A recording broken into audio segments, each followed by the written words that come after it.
Olá, meu amigo, minha amiga, muito obrigado por vocês estarem aqui no Portal do José, muito obrigado mesmo pelas centenas de mensagens que vocês têm mandado para cá. Você que está chegando agora no nosso portal, se inscreva aqui no nosso portal também, mande suas mensagens, leia as mensagens das pessoas que participam do nosso portal, porque tem muita mensagem interessante, muito comentário, gente bem-humorada, gente com base científica, gente com algumas dicas muito importantes. Você aqui no nosso portal é muito bem-vindo. E não esqueça daquele protocolo importante também, né? Dê o cliquezinho para ativar o sininho, dê o joinha, compartilhe o vídeo com seus amigos, seus parentes e vamos ajudar aqui a que outras pessoas entendam melhor o que está acontecendo com o nosso país e com o mundo, né? E eu começo nosso papo agora com uma notícia alvissareira. Eu acabei de ver na internet que lá na Inglaterra o laboratório AstraZeneca, é uma matéria que saiu no jornal The Guardian, né? Nos informa que o laboratório desenvolveu um medicamento, está agora em fase de registro, que tem tido um sucesso muito grande no combate à Covid. O medicamento será aplicado, será ministrado para as pessoas dos grupos de risco e os resultados iniciais foram muito alvissareiros. Eles estão usando ali fórmulas sintéticas, diferentes das que nós conhecemos, mas que têm tido um resultado muito interessante. A gente espera que seja mais uma ferramenta importante de combate à Covid para que tantas vidas não sejam ceifadas no mundo, né? E aqui no nosso país também, que está nesse atraso todo em relação ao combate à pandemia. No jornal New York Times, é uma matéria hoje que eu queria compartilhar com vocês, que nos dá conta que tem 530 corpos congelados em containers no armazém lá no Brooklyn, lá em Nova York. Esse número chegou a ser de 1.500 pessoas. Boa parte dos americanos que não procuram os seus entes queridos que estão lá congelados tem medo de ter uma fatura, uma conta muito grande nos hospitais. Existem algumas formas de ter uma anistia, da pessoa não precisar pagar, enfim. Mas o medo e o abandono que muitas pessoas tinham no plano da sua economia doméstica, né, sua falta de perspectiva, de possibilidade, impedem as pessoas de chegarem no hospital e encontrarem uma situação como essa. Esse número era muito maior, chegou a ser de 1.500 corpos nesses containers, são 143 containers só na cidade de Nova York. Mas é um problema, enfim, que eles estão tendo lá e que a gente aqui no Brasil nem imaginou, né, que um país tão desenvolvido, tão rico, pudesse passar por essas situações de grande humilhação. E contrariando também algumas informações, entre aspas, que o presidente brasileiro diz, porque o tempo todo ele tem usado da desinformação, da mentira com M maiúsculo, para iludir as pessoas, para se resguardar, para não ficar culpabilizado diante desse genocídio que tem aqui no nosso país. Então ele mente o tempo todo, já salientei com vocês, sobre a cloroquina na África. É muito comum vocês verem o presidente dizendo que por que na África não está tendo tantas mortes? É porque lá se combate a malária e combatendo a malária eles sempre usam a cloroquina. Então eles descobriram lá que o indivíduo pegava a malária e a Covid, usava cloroquina e se salvava. Então, gente, ele fala isso o tempo todo, isso é uma mentira, não tem base nenhuma científica, não tem nenhum estudo, não tem nenhuma comprovação, não tem número, não tem nada, mas ele repete isso de uma tal forma que induz as pessoas a erro. E o que nós estamos vendo hoje, segundo o New York Times, é que na África do Sul, o vírus ressurgiu com muita intensidade. Os números na África, de uma maneira geral, no continente, eles são subnotificados porque os governos, como são pobres, eles não conseguiram fazer a testagem muito eficiente, muito ampla. Então, eles não têm o retrato do que aconteceu lá. O Serviço de Saúde Pública nos países africanos, de uma maneira geral, são muito precários. Então as pessoas estão morrendo dentro das suas casas, as estatísticas não são confiáveis, ninguém está tomando cloroquina e o presidente brasileiro faz dessa tragédia que está acontecendo no continente africano um paradigma falso, uma base falsa para ficar iludindo pessoas aqui no nosso país. E tem muita gente que vai ter que ser responsabilizada, né, gente? Eu vou falar com vocês no próximo programa, um dos próximos programas que eu vou fazer, quem é esse pessoal da direita? De onde eles vieram, como eles se conectaram nessa corrente que levou Bolsonaro ao poder, como eles se comportaram a partir de então, quantos foram os dissidentes, por que é que eles estão fazendo essa defesa do governo e o que a gente pode esperar dessa gente para 2021.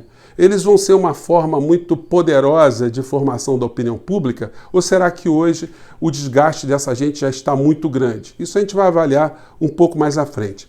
Mas tem muita gente que vai ter que ser responsabilizada por conta desse genocídio aqui no Brasil, que hoje nas matérias de alguns jornais mostram que os números estão subdimensionados, porque uma universidade importante europeia, institutos de pesquisa, mostraram que o número de pessoas que morreram aqui no nosso país por conta de problemas respiratórios e que não tiveram o diagnóstico, né, de sendo pessoas que morreram por Covid é muito grande.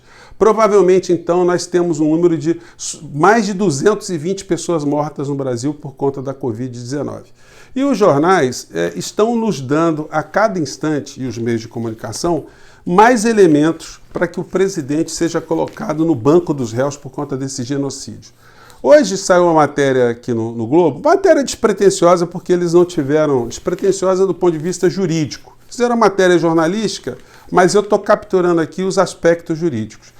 Aqui, gente, são provas contra o presidente da República do crime de omissão, do crime de prevaricação, do crime de descaso com a saúde pública no nosso país, crimes de responsabilidade, ele vai ter que ser responsabilizado por isso junto com outras pessoas. Muita gente fica perguntando, por que isso não acontece agora? Porque na presidência da República o presidente tem uma blindagem constitucional.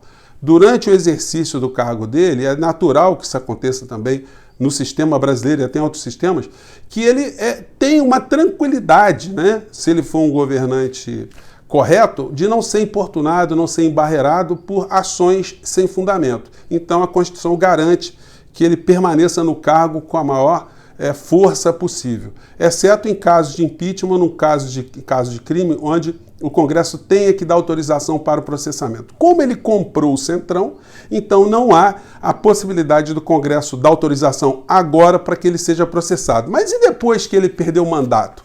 Quem é que vai segurar o presidente da República, vai segurar a família do presidente da República e os crimes que foram cometidos pelo presidente da República e a sua gestão? Nessa matéria aqui que eu comentei com vocês, estão sendo entrevistados aqui o ex-ministro Luiz Mandetta e o Nelson Teich, né? E em dado momento, perguntas jornalísticas que foram feitas com esse condão, com esse perfil, vão servir como provas dentro do direito criminal. Diz a pergunta aqui, onde falhamos no combate ao coronavírus? Por que vemos nova alta de casos?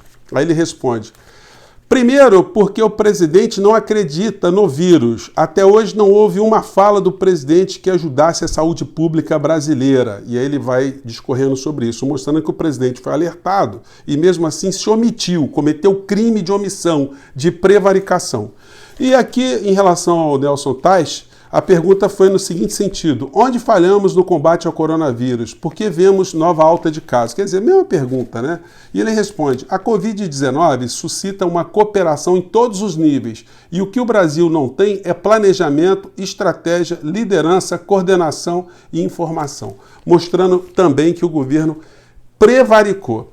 Gente, quando o presidente ele começou a tomar conhecimento dessas informações, ele deu ouvido aos cientistas, aos médicos, aos especialistas, ou ele fez amplificar o coro de charlatões, de vigaristas, de estelionatários, de irresponsáveis e de genocidas? Você já sabe a resposta, né? E uma das figuras que tem que ter também tem que ser cobrado, né? Eu ia colocar um outro vídeo aqui, mas eu me lembrei desse outro aqui. Essa figura aqui, o pastor em questão, ele foi uma espécie de mentor espiritual e uma pessoa que ajudou que o Bolsonaro se convertesse nessa tragédia para a saúde pública do planeta. Vamos ver o que dizia aqui. Logo no começo, no mês de abril, a gente estava ainda com alguns casos aqui no Brasil, né? E a figura aqui diante das indicações científicas, partiu para ofensiva nas suas redes sociais falando isso aqui. Vamos lá. Não vai ter catástrofe no Brasil e pode dizer aí, pode anotar aí. Primeiro, agradecer a Deus. Segundo, a própria estrutura orgânica do brasileiro, que é diferente da turma da Europa e da América. A questão do clima que temos vivendo aqui. Minha gente, estão querendo enganar o povo brasileiro. Essa quarentena é uma verdadeira piada desde que ela começou. Essa que é a verdade, minha gente. Eu conheço o diretor do hospital Gafré, aqui no Rio. Um cara sensacional, um gestor de saúde incrível. Não tem uma pessoa internada, é um hospital federal, em UTI por coronavírus. Não tem uma! Não tem uma! Então, esse alarme, essa coisa toda para botar medo na sociedade e querendo fazer comparações com a Europa e com a América que está no inverno, isso é uma piada, isso é uma covardia com o povo brasileiro. E eu estou aqui dizendo, gente, daqui a pouco não vai ter salário. A fome é o instinto mais veemente do ser humano. Como é que vai ser isso? Eu estou muito preocupada com isso. E eu termino o meu vídeo como tenho terminado todos esses vídeos. Em nome de Jesus, não vai ter nenhuma catástrofe no Brasil de coronavírus. Deus guarde você e a tua casa e a casa. Bom, precisa dizer mais alguma coisa, gente? Desde esse pronunciamento aqui da criatura, vou nem dizer o nome, né? Até os dias de hoje, a gente tem mais de 200 mil mortos no Brasil subnotificados, né? Esses números são muito maiores. Os números oficiais não traduzem, segundo os pesquisadores, o que aconteceu de fato no Brasil. Então, gente, o que está acontecendo no Brasil é que o nosso governante, se a gente fosse compará-lo com algum tipo de governante na história da humanidade, o mais próximo que a gente iria encontrar seria Calígula, em Roma antiga, né? Que foi considerado historicamente como um governante demente, uma pessoa que nomeou um cavalo para o Senado romano, o Incitatus. De lá para cá, quase 2000 anos, né, a figura mais próxima que a gente pode encontrar na história de governantes do planeta inteiro é o presidente brasileiro. Infelizmente, tem muita gente que não consegue mais enxergar a realidade, não consegue mais enxergar o charlatanismo, as pessoas perderam a sensibilidade, isso é a coisa mais triste. Nós vamos falar disso em programas mais adiante, né, para mostrar que esse bolsonarismo só tem esse nome hoje. As pessoas que têm uma deformação espiritual, uma deformação de caráter, um desapego, um desapreço ao próximo, pessoas que são reacionárias, pessoas que são atrasadas, pessoas que são egoístas, essas pessoas sempre existem em algumas sociedades. Na nossa sociedade, onde a desinformação é muito grande, a falta de educação é muito grande, o individualismo acaba sendo propagandeado de uma forma muito intensa e algumas dessas igrejas acabam pervertendo a cabeça das pessoas, a gente tem um caldo de cultura negativa, né, de cultura ruim, de cultura do atraso muito grande. E é por isso que a gente se encoraja de estar aqui com vocês, estar o tempo todo jogando essas questões. E esse programa de hoje, ele serve como um documento da responsabilidade desse tipo de personagem que tem a sua digital, tem as suas impressões, tem as suas mãos nessa montanha de cadáveres de irmãos brasileiros, irmãos e irmãs brasileiros que perderam suas vidas de uma forma absolutamente possível de ser evitada, pelo menos em sua grande maioria, né, gente? Temos muitas coisas a fazer. Muito obrigado por vocês estarem aqui. Vamos continuar em frente e até o próximo vídeo. Tchau!